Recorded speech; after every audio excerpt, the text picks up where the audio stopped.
같이 기도드리시겠습니다. 아버지 하나님 감사드립니다. 오늘도 변함없이 말씀 시간 허락하셨습니다.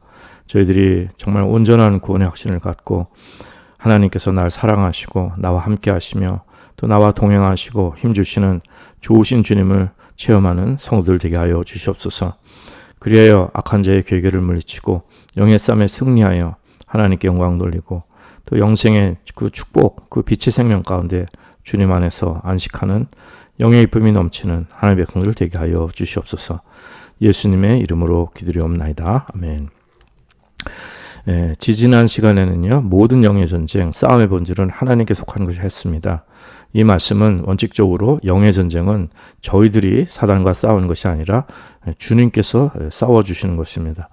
그러나 지난 시간에는 이 영의 싸움의 주체가 바로 저희들 구원받은 성도들, 하나님의 자녀, 하나님의 군사, 우리 그리스도인임을 말씀드렸습니다. 그래서 저희들이 오늘은 이 하나님의 군사로서 이 군사가 정말 사기충천한 정말 힘을 얻고 능력을 얻고 전투를 잘할 수 있는 이 군사의 사기, 그 영어로 모렐이라고도 말씀하는데 이 사기에 대해 좀 살펴보도록 하겠습니다. 저희들이 이제 이 영의 싸움의 본질은 하나님께 속한 것이라고 말씀을 드렸고 하나님께 싸우신 것을 말씀드렸습니다. 그리고 그러나 또 싸움의 주체가 이것이 우리가 또 하나님의 군사로서 우리가 싸우는 것이라고 말씀을 드렸습니다. 자, 그렇다면 참으로 애매하고 모호한 질문들이 생깁니다. 내가 하는 일이 다 내 속에서 역사하는 하나님께서 하시는 일인가? 나와 하나님에 대한 구분이 어렵게 됩니다. 그런데 이것은요, 나와 하나님께서 하나님이 잘 이렇게 섞여서 그 블렌드돼서 조화로운 상태가 됨을 이해할 수가 있습니다. 그래서 성령 안에 있으면 그것이 하나가 돼서 그 화평한 상태를 이루는 것이거든요. 그래서 좀 더 구체적으로 말씀드린다면은 내가 행하는 나의 행위와 하나님의 능력, 그 파워가 잘 조화를 이룬다는 말씀입니다.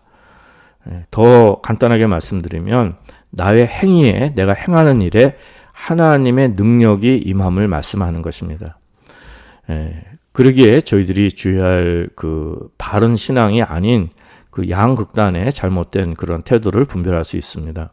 즉 하나는 무엇입니까? 하나님께서 다 하시니까 영의 싸움은 하나님께 속한 것이니까 나는 아무것도 할 필요가 없다. 내가 뭐 할 수 있는 일은 오직 주님께 모든 걸 맡겨드리고 주님 안에 거하는 수동적인 자세면 된다. 이런 신앙의 태도는 잘못된 것이라고 하였습니다. 나의 삶에 영의 싸움이 없고 거룩한 삶에 대한 애씀과 노력이 없습니다. 그냥 이런 걸 행위 종교로 오해하고 그냥 주님만 믿고 그분께 맡겨드리면 된다는 식입니다. 내가 하지 않아도 이런 믿음을 드리면 자동적으로 주님이 나를 위해 전적으로 싸워주신다고 이제 생각하는 믿음입니다. 이런 것이 굉장히 아주 그 파퓰러하게 됐는데, 굉장히 유행하게 됐는데, 이제 이것은 잘못된 믿음을 말씀을 드렸습니다. 반면에 반대편 극단은요, 이제는 내가 다 해버리는 것입니다. 그러니까 내 속에 역사하시는 주님의 능력을 전혀 의지하지 않는 거예요. 그러니까 그렇지만 예수 이름으로 하는 거죠. 하나님을 일을 한다는 명분과 기치가 있습니다. 신앙의 모토 다 있습니다. 또 교회에서 하는 일입니다. 그러나 내가 계획하고 내가 프로그램을 만들고 내가 사람들에게 영향을 주고 사람들이 결론을 내리고 사람들이 열매를 따고 사람들이 영광을 받고 내가 좌절하고 내가 다 해버림을 의미하는 것입니다. 이러한 신앙의 태도도 잘못되었다고 했습니다.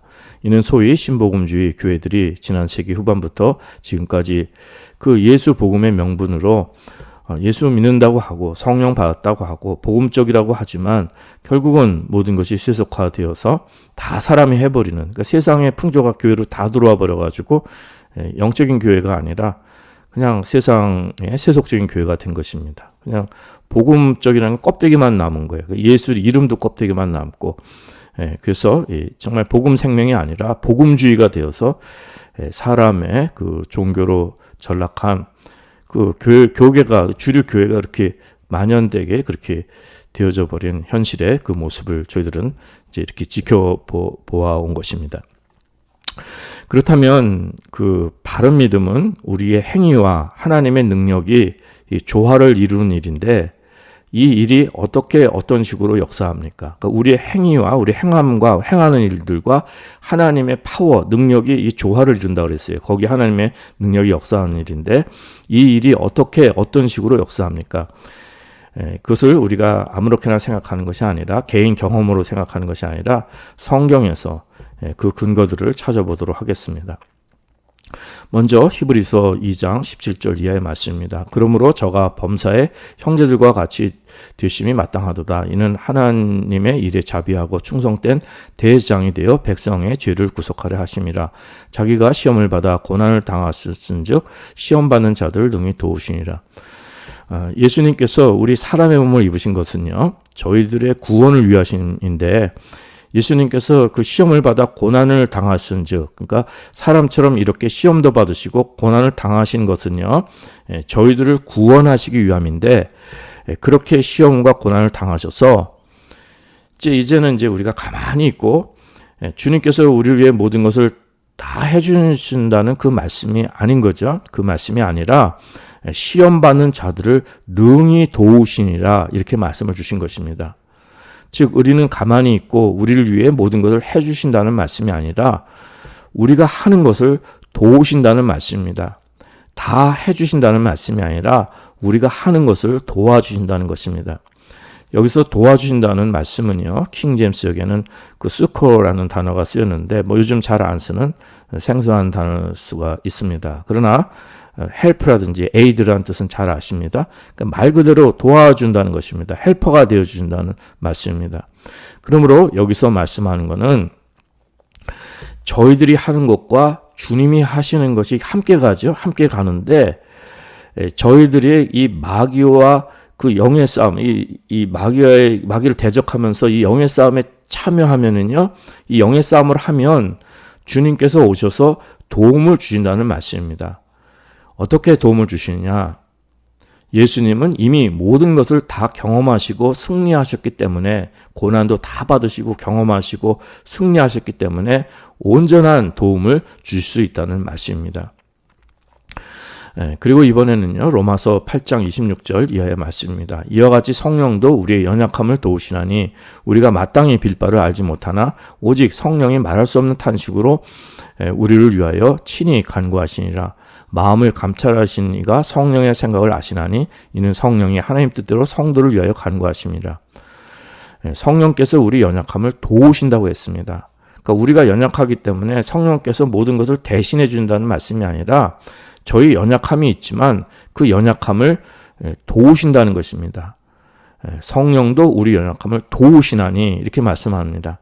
그러니까 우리가 마땅히 빌 바를 알지 못할 때 성령께서 그 탄식함으로 친히 간구하시는 말씀도 같은 맥락의 의미입니다. 그냥 저희들 문제를 다 가져가셔서 우리는 아무것도 안 해도 되는데 주님께서 다 해주신다는 말씀이 아닙니다. 저희들이 기도를 열심히 하면은 혼란이 오는 현실이 있습니다. 기도를 아예 안 하면 혼란도 없죠. 근데 기도에 혼란이 오는 현실이 있습니다. 이렇게 어떻게 할지 모르는 현실이 있습니다.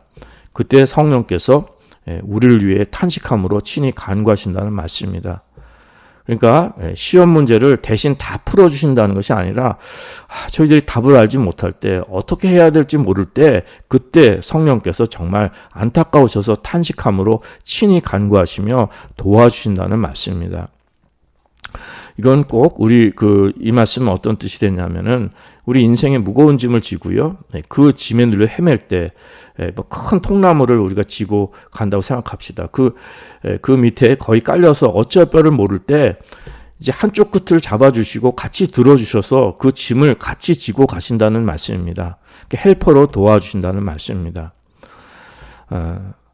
이번에는 고린도후서 12장에서도 이제 말씀을 주시는 내용을 좀 살펴보겠습니다. 사도 바울이 이제 3층천까지 올라간 경험이죠. 그런데 사도 바울은 그 자신의 약한 것 외에는 자랑치 않는다고 했습니다. 왜냐하면 계시 받은 게 너무 크기 때문에 그 하나님께서 자고하지 않게 하시려고 그 사도 바울의 육체에 가시 있고 사단의 사자를 것입니다. 그래서 이는 사도 바울이 고백하기를 나를 쳐서 너무 자고하지 않게 하려 하시며 이렇게 고백합니다. 그런데 사도 바울이 이게 너무나 고통스러우니까 이것을 떠나기 위해서 이것을 지금 떠나갔으면 하기 위해서 3번이나 주께 간구한 거예요. 가시가 있으니 주님의 일을 어떻게 하겠습니까? 너무도 연약하고 힘들고 우리가 아파하는데 주님의 일도 제대로 할 수 없기 때문에 주님 이 가시를 주님 제거해 주십시오. 그러나 주님의 일 열심히 하겠습니다 하면서 열심히 간구했는데 하나님의 응답이 뭐냐면은 그냥 내 은혜가 내게 족하다. 그러니까 사도 바울이 약한 데서 하나님의 능력이 온전해지신다는 거예요. 그래서 이 기도 응답을 받고 사도 바울은 굉장히 기뻐했습니다. 이름으로 도리어 크게 기뻐함으로 나의 여러 약한 것들에 대하여 자랑하리니 이는 그리스도의 능력으로 내게 머물게 하려 함이라. 그러니까 가시가 있고 자신이 약한데 이것을 자랑한다는 거예요. 왜냐하면은 자신이 약하기 때문에 오히려 그리스도의 능력으로 내게 머물게 하려 함이라. 자신이 강하면 그리스도의 능력을 의지하지 않게 되겠죠. 그러나 약하니까 그리스도의 능력이 이제 그 사도 바울에게 머물고 그 능력이 나타날 것을 그것 때문에 기뻐하는 것입니다. 그래서 고린도후서 12장 10절에 보면 그러므로 내가 그리스도를 위하여 약한 것들과 능욕과 궁핍과 핍박과 곤란을 기뻐하노니 이는 내가 약할 그때에 곧 강함이니라. 그러니까 하나님께서 사도 바울의 가시를 빼주지 않으셨습니다. 그 가시 때문에 사도 바울은 고통받고 연약해졌습니다. 그러나 그는 좌절하거나 포기하거나 아니면 이제 그냥 수동적으로 주님의 능력만 바라보는 것이 아니라 그 약한 가운데서도 자신의 최선을 다하며 그 능욕과 궁핍과 핍박과 곤란 이걸 다 당한 것입니다. 그러면서 고백하기를 자신의 약함이 곧 강함이라고 이 역설적인 그리스도의 삶의 비밀을 이제 깨닫게 된 것입니다. 성도 여러분, 우리 자신이 약하다고 또 아무것도 못한다고 믿음의 삶을 포기하거나 수동적으로 하나님의 능력만 바라봐서는 안 됩니다. 나는 건강이 안 좋아, 나는 가진 것이 없어, 배운 것이 없어 등등 하나님께서 다 해주시겠지 하는 막연한 믿음은 바른 믿음이 아닙니다. 몸이 약하고 건강이 안 좋으면 안 좋은 대로 열심히 정말 최선을 다해서 운동도 하고 잘 관리해서 그릇이 약한 그릇이면 그 그릇마다 주신 은혜가 있지 않겠습니까?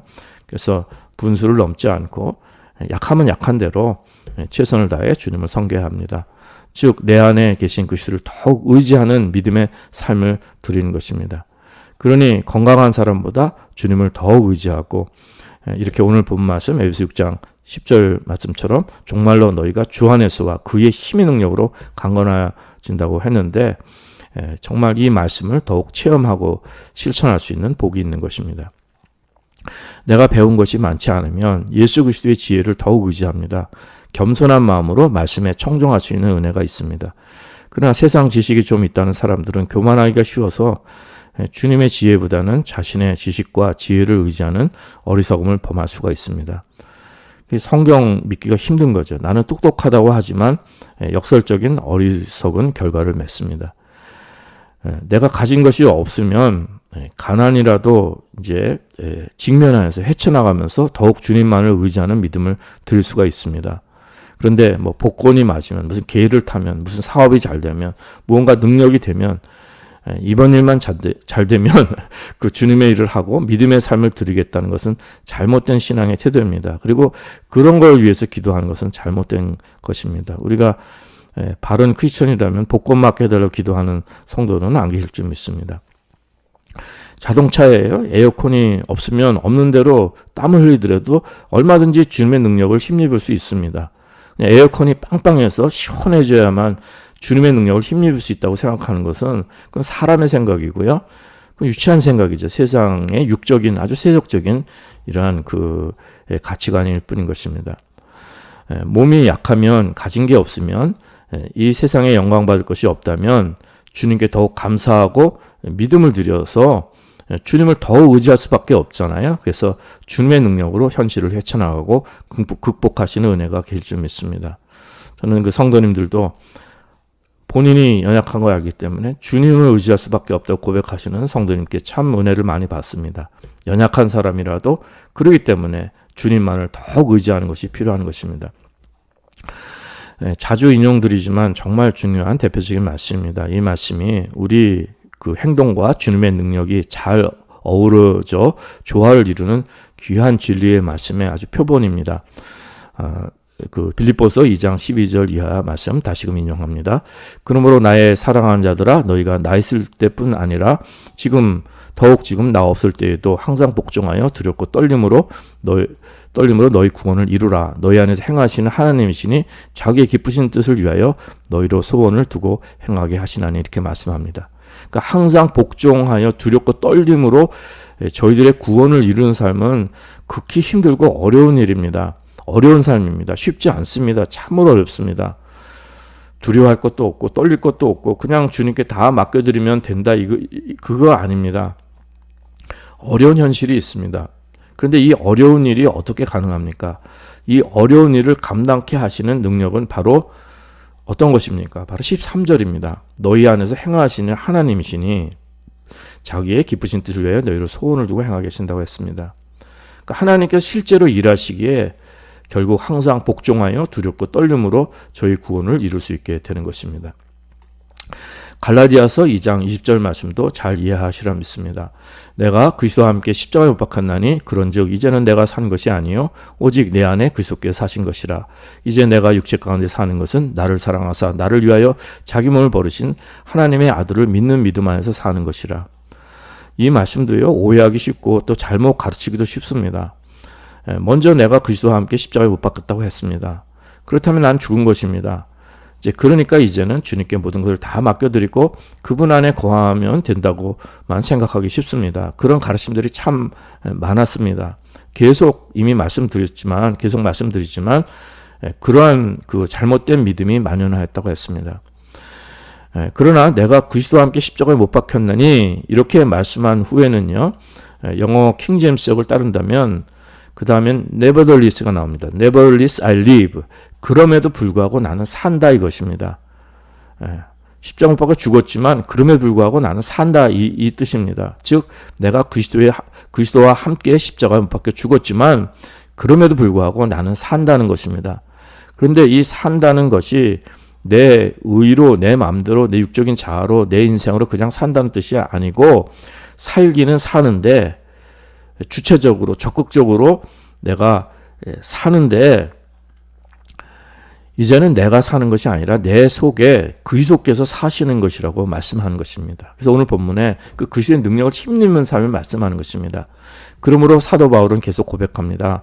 이제 내가 육체 가운데 사는 것을 말씀합니다. 그리스도와 함께 십자가에 못 박혀 죽었다고 해서 이제 나는 아무것도 안 하고 그냥 수동적으로 이제 하나님께 모든 걸 맡기고 그분 안에 거한다는 말씀이 아니라 주님이 모든 걸 다 끝내셨으니 나는 아무것도 할 것이 없다. 그것이 아니라 나는 여전히 육체 가운데 살아간다는 말씀입니다. 그런데 이 세상 현실에 직면하며 이 육체 가운데 살아가는데 주님을 믿는 믿음 안에서 산다는 뜻입니다. 이 말씀은요, 하나님께서 나를 위해 해주신 것이 이미 있는 것이 있습니다. 이미. 그러나 그것이 다이고 거기서 끝나는 것이 아니라 아직도 나를 위해 하시는 일이 있다는 것입니다. 현재 진행형입니다. 지금도. 그러므로 그 믿음 안에 현재의 구원을 이루며 오늘 육체의 현실을 오직 믿음으로 주님의 능력을 의지하여 살아감을 의미합니다. 즉 우리 사람의 활동, 행위, 우리가 살아가는 삶의 실천을 배제할 수 없음을 말씀하는 것입니다. 이거는 행위로 구원받는 행위 종교와 다른 것입니다. 하나님의 뜻이라고 해서 하나님께 다 해주셨다고 해서 하나님이 하신다고 해서 사람의 활동, 사람의 행함, 살아가는 현실 이런 것들을 배제해서는 안 된다는 것입니다. 이번에는 역시 그 분명한 메시지를 주시는 그 빌립보서 그 4장 11절 이하의 말씀 인용하겠습니다. 내가 궁핍함으로 말하는 것이 아니라 어떠한 형편이든지 내가 자족하기를 배웠노니 내가 비천에 처할 줄도 알고 풍부에 처할 줄도 알아. 모든 일에 배부르며 배고픔과 풍부와 궁핍에도 일체의 비결을 배웠노라. 내게 능력 주신 자 안에서 내가 모든 것을 할 수 있느니라. 그러니 가난하든 부하든 비천하든 여유롭게 살던 현실을 도피하지 않고 처할 줄 안다는 것은 뭐냐면은 이거 처신할 줄 알고 적응할 줄 알고 직면한다는 거예요. 직면하고 살아간다는 말씀입니다. 그냥 하나님께 다 맡긴다는 이유로 이 세상에서 닥치는 여러 가지 현실들을 도피하지 않는다는 것입니다. 가난한 삶도 직면하여 통과하고요.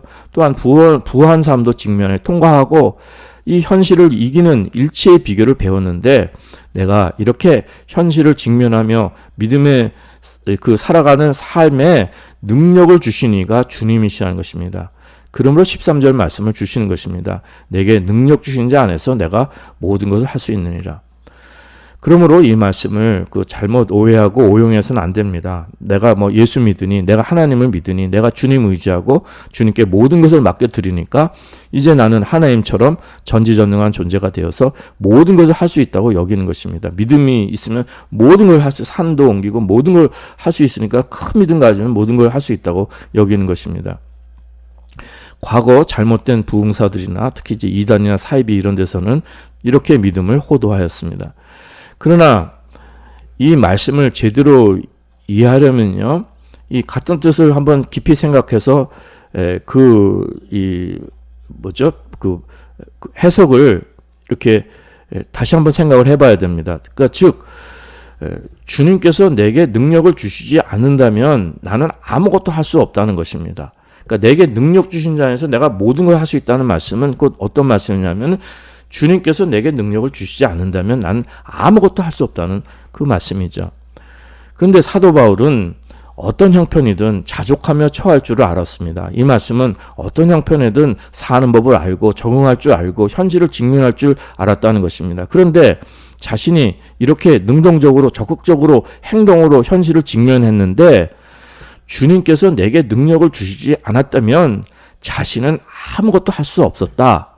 즉 그 현실들을 이겨낼 수 없었다는 것입니다. 그러나 내게 능력 주신 자 안에서 모든 것을 할 수 있었다는 말씀은 주님께서 능력을 주셨기 때문에 어떤 환경이든 직면해서 적응하고 통과하고 그 현실을 믿음으로 이겨내서 일체에 흔들리지 않는 믿음의 삶의 그 비결을 배웠다는 것입니다.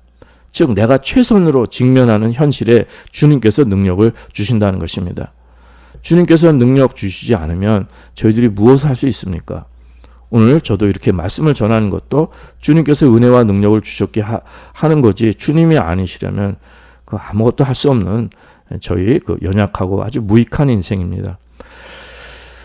이번에는 사도행전 18장 9절 10절만 제가 받들겠습니다. 이 밤에 주께서 환상 가운데 바울에게 말씀하시되 두려워하지 말며 잠잠하지 말고 말하라.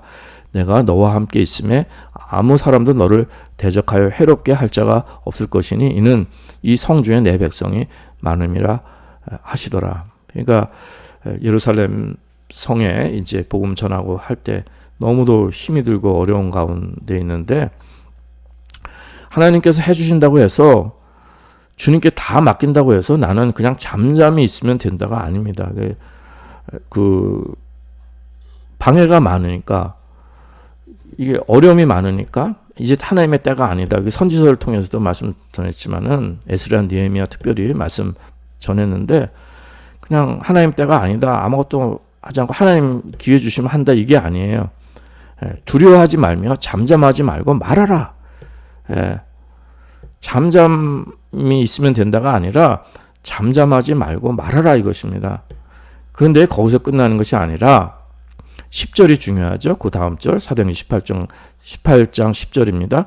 내가 너와 함께 있음에 아무 사람도 너를 대적하여 해롭게 할 자가 없을 것이니 이는 이 성 중에 내 백성이 많음이라 하시더라. 그러니까 내가 너와 함께 있음에 10절에 내가 너와 함께 있음에 즉 우리의 행함과 주님의 능력이 온전히 조화를 이루는 또 하나의 아주 전형적인 예입니다. 그리고 이제 그 사도행전 23장 11절에서도 보면은 그날 밤에 주께서 바울 곁에 서서 이르시되 담대하라 내가 예루살렘에서 나의 일을 증거한 같이 로마에서도 증거하여야 하리라 하시니라. 그러니까 담대하라. 그러니까 그냥 하나님이 다 해주신 게 아니라 이렇게 하라는 거예요. 그래서 이 사명을 감당하고 결국 이제 뭡니까?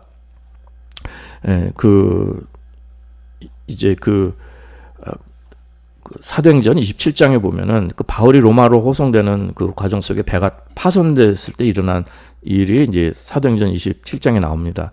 23절 이하에 몇 줄만 좀 봉독드리겠습니다. 나의 속한 바 곧 나의 성비는 하나님의 사자가 어젯밤에 내 곁에 서서 말하되 바울아 두려워 말라 내가 가이사 앞에 서야 하겠고 또 하나님께서 너와 함께 행선하는 자를 다 내게 주셨다 하였으니 그러므로 여러분이 안심하라 나는 내게 말씀하신 그대로 드리라고 하나님을 믿노라. 그러니까 바울이 로마로 호송되는 가운데 배가 파손됐는데 배에 있는 사람들 완전히 절망했죠. 죽게 된 거 아니겠습니까? 근데 이런 풍파 속에서도 죽음을 맞는 현실 속에서도 하나님의 능력을 말씀해 주신 것입니다. 안심하라는 거예요. 아무도 죽지 않는다 이것이 배는 파손됐지만은 하나님께서 이 생명을 다 주셨다는 거예요.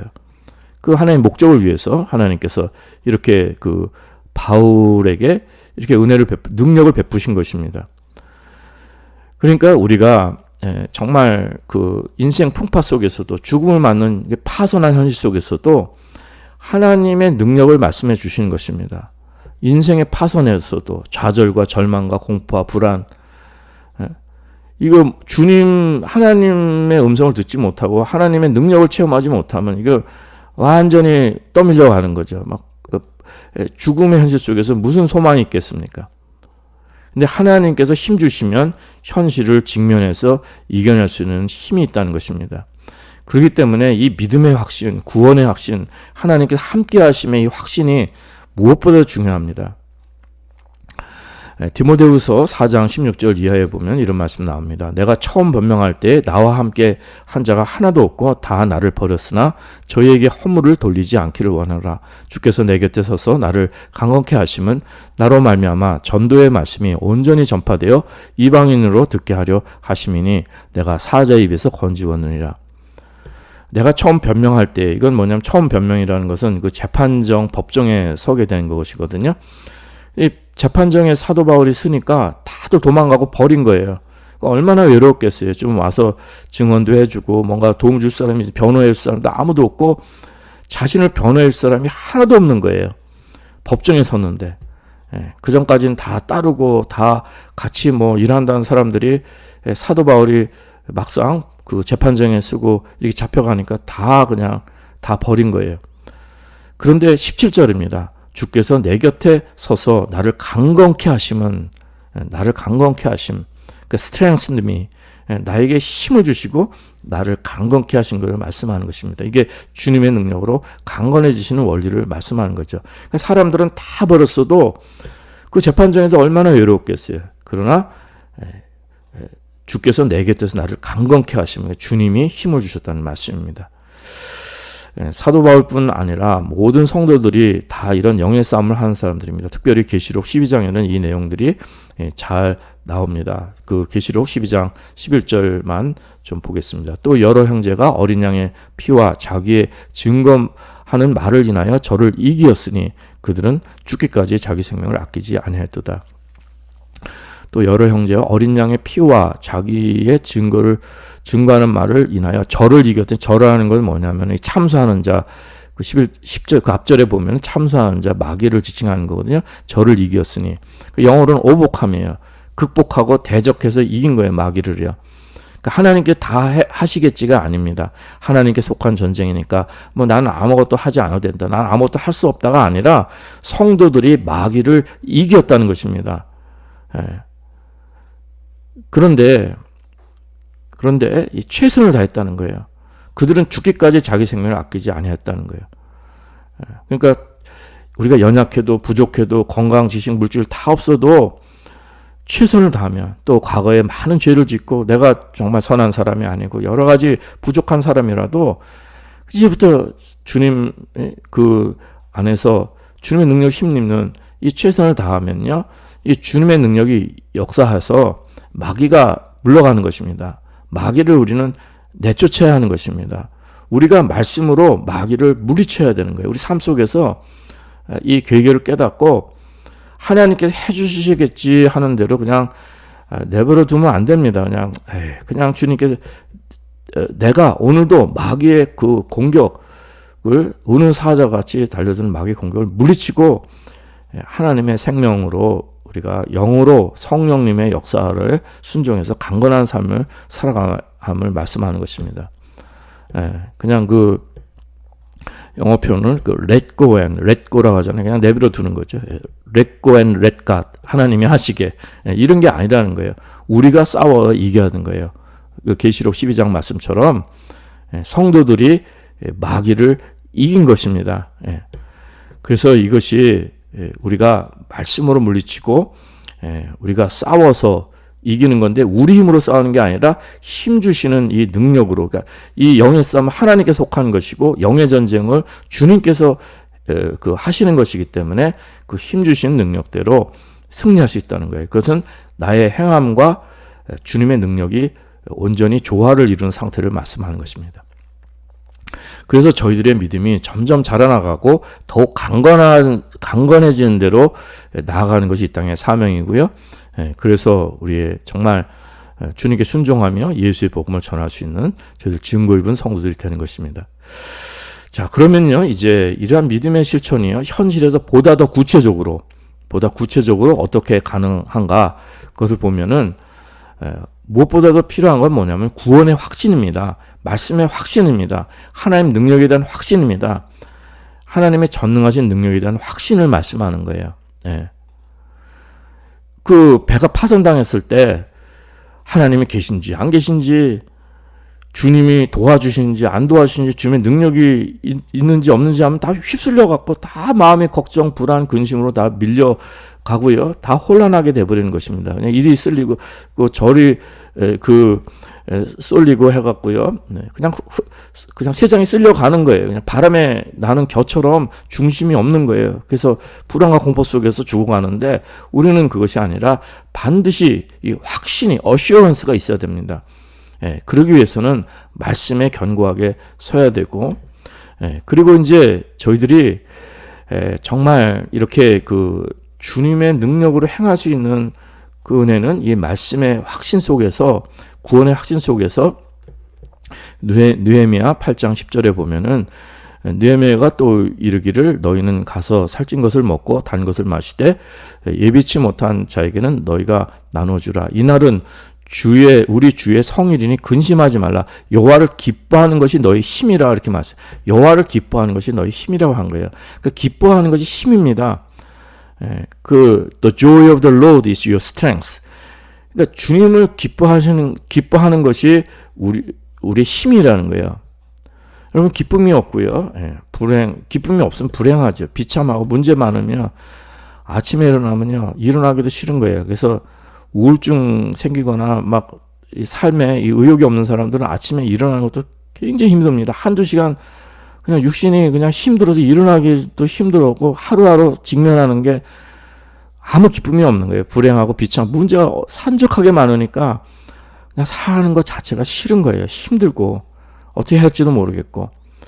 그런데 성령 안에 있으면 간밤에 지켜주시고 하나님께서 나의 정말 힘이 되시고, 그렇죠? 여호와를 기뻐하는 것이 나의 힘이잖아요. 그러니까 주님의 기쁨, 그 주님이 함께 하신다는 믿음의 확신, 이게 있으면요, 우리 영혼에 그 기쁨이 생기는 것입니다. 이것이 좀 심리적인 일들이 모르지만은 우리 영적인 일도 이런 원리가 있습니다. 그러니까 그 로이 존스 목사님은 그 윈스턴 처칠의 예를 드는데, 2차 대전이 일어났을 때 이게 방송하지 않습니까?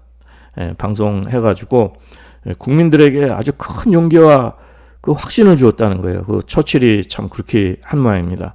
현실은 뭐 전쟁 중에 비참하죠. 아무 나아진 것도 없는데 국민들이 이 처칠의 이 방송을 듣고 용기를 얻고 확신을 얻고 해서 결국 전쟁에서 이기게 된 거예요. 현실은 굉장히 전쟁적이고 비참한 현실인데 이렇게 용기를 얻고 이렇게 마음의 위로를 얻었다는 것입니다. 물론 뭐 한국은 6.25 때 뭐 그냥 뭐 걱정하지 말라고 또 대통령 도망가고 뭐 이런 일도 있었지만은 어쨌든 그 위로를 주는 것인데 세상의 일도 이렇지만은 중요한 건 뭐냐면은 우리가 주님을 기뻐하는 것이 축복이 능력이 되는 거예요. 능력이 되는 것입니다. 주님을 기뻐하면요.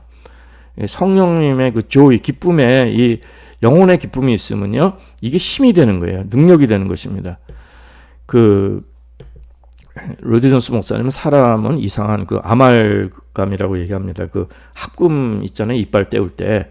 근데 이건 뭐 무슨 그 여러 가지 뭐 수은 뭐 이런 거 섞어 갖고서 합금을 만드는 거 아말감을 전 자세하게 모르겠는데 중요한 거는 사람이 머신이 아니라는 거, 기계가 아니고 이렇게 아주 오묘한 그 아말감입니다. 합금이고 여러 가지 이렇게 섞여서 아주 조화롭게 만들어진 존재라는 거예요.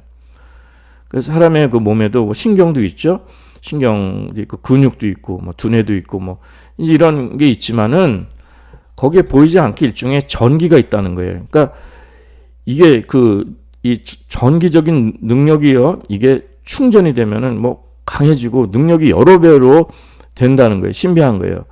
그러니까 우리가 기쁘면은 힘들지는 않잖아요. 기쁘면은요. 우리가 사랑 가운데 있고 영혼의 기쁘면 아무 일도 힘들지는 않습니다. 이것처럼 주님을 기뻐하시는 이 영혼의 축복이 있으면 그것이 우리의 능력이 되고 힘이 되는 것이고 또 주님께서 도와주시는 열매를 맺을 수가 있는 것입니다. 그 다니엘서 11장 32절에서도 그가 또 언약을 배반하고 악행한 자를 게을로 타락시킬 것이나 오직 자기의 하나님을 아는 백성은 강하여 용맹을 바르리라. 그러니까 하나님을 알아야 돼요. 하나님을 아는 것이 참으로 중요한 것입니다. 하나님을 머리로서 아는 게 아니라 체험으로도 알고 뭐 말씀으로 먼저 깨닫고 아는 거예요. 말씀과 힘과 능력을 주시는 분. 우리도 성경을 오늘 말씀 이렇게 읽으시면요. 하나님께서 저희들에게 힘과 능력을 지금도 계속 주고 계세요. 그 하나님을 깨닫고 아는 것이 중요한 것입니다.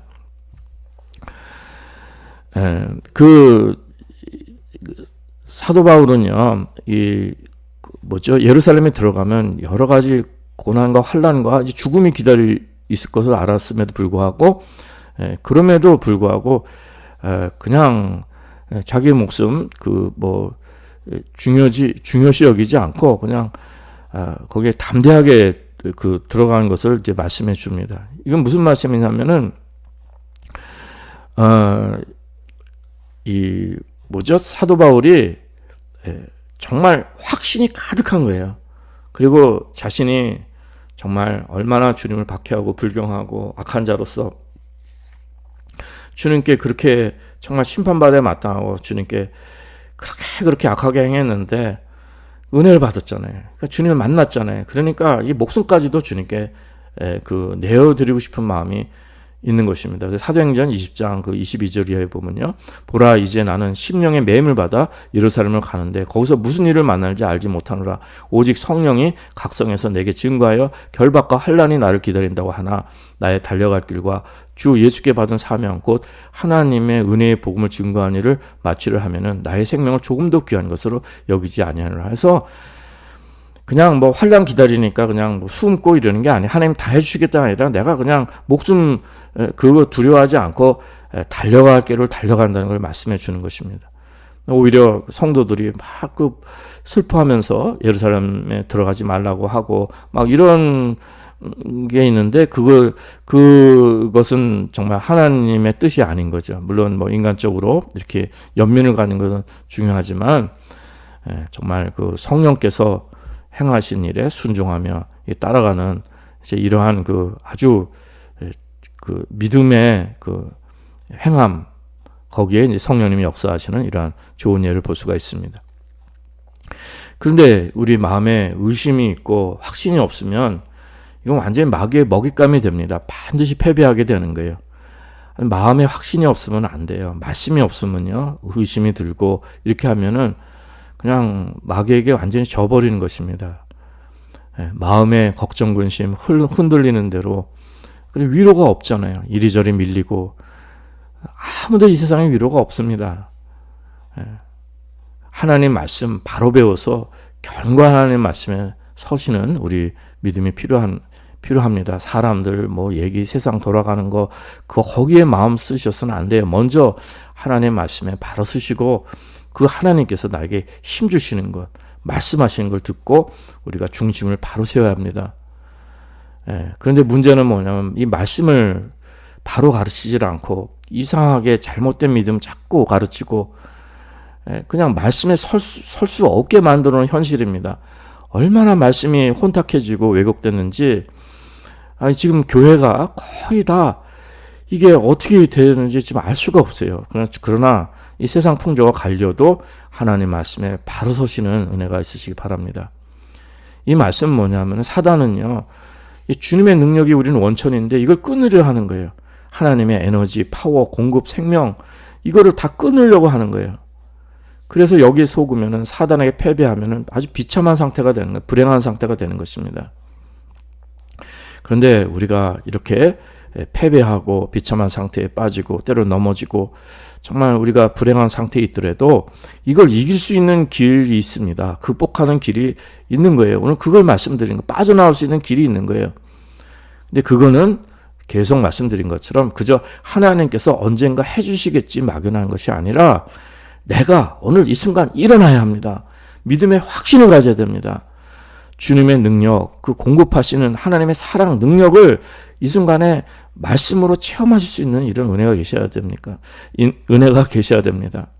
우린 누굽니까? 하나님의 자녀입니다. 하나님의 자녀를 자각할 수 있어야 돼. 내가 누군지를 자각할 수 있어야 되는, 내가 영의 사람이라는 것을 자각할 수 있어야 된다는 것입니다. 그 스가랴서에 보면은요, 이제 그 하나님께서 이제 예루살렘 다 돌아가게 해주셨잖아요. 근데 예루살렘 성전은 완전 해파되고 적들은 그냥 그 사방에 많고 어떻게 뭐 손을 쓸 수도 없고 어떻게 할 수가 없어요. 시작할 수 없는데 위험은 또 도사리고. 근데 바벨론 왕이 군대를 보내서 지켜주겠다 했는데 스가랴서 8장 22절에 보면 이는 우리가 전에 왕에게 고하기를 우리 하나님의 손은 자기를 찾는 모든 자에게 선을 베푸시고 자기를 배반하는 모든 자에게는 권능과 진노를 베푸신다 하였으므로 길에서 적군을 막고 우리를 도울 보병과 마병을 왕에게 구하기를 부끄러워하였습니다. 그러니까 바벨론 왕의 군대가 보호해주고 지켜준다는 거 그거 필요 없다 이거예요. 하나님의 손은 자기를 찾는 모든 자에게 선을 베푸신다는 것입니다. 이것이 얼마나, 그러니까 이 바벨론 왕, 이방 왕, 우상, 이 도움 거절하고요. 하나님의 손길을 의지한 거예요. 하나님의 능력을. 그래서 정말 안전이 오고 또 주님의 일을 행할 수 있는 이런 능력을 받은 것입니다. 느헤미야서도 마찬가지예요. 느헤미야서에 보면은 거짓 하나님 보내지 않은 사람들이 선지자에게 성전에 들어가 숨으라 그랬어요. 근데 느헤미야서 6장 11절에 보면은 내가 이르기를 나 같은 자가 어찌 도망하며 나 같은 몸이면 누가 외소에 들어가 생명을 보존하겠느냐 난 들어가지 않겠노라 이렇게 말씀한 거예요. 근데 깨닫고 보니까 그들은 하나님 보내신 사람들이 아닌 거예요.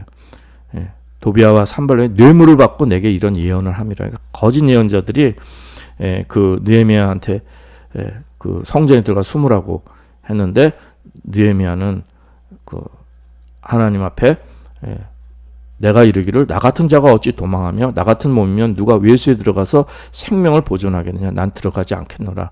이렇게 해서 하나님 앞에 자신의 그 믿음과 자기 삶을 드리고 그래서 하나님의 능력을 힘입는 그리고 거짓된 자들을 이렇게 거짓 예언자들을 분별할 수 있는 이제 이런 은혜가 있게 된 것입니다.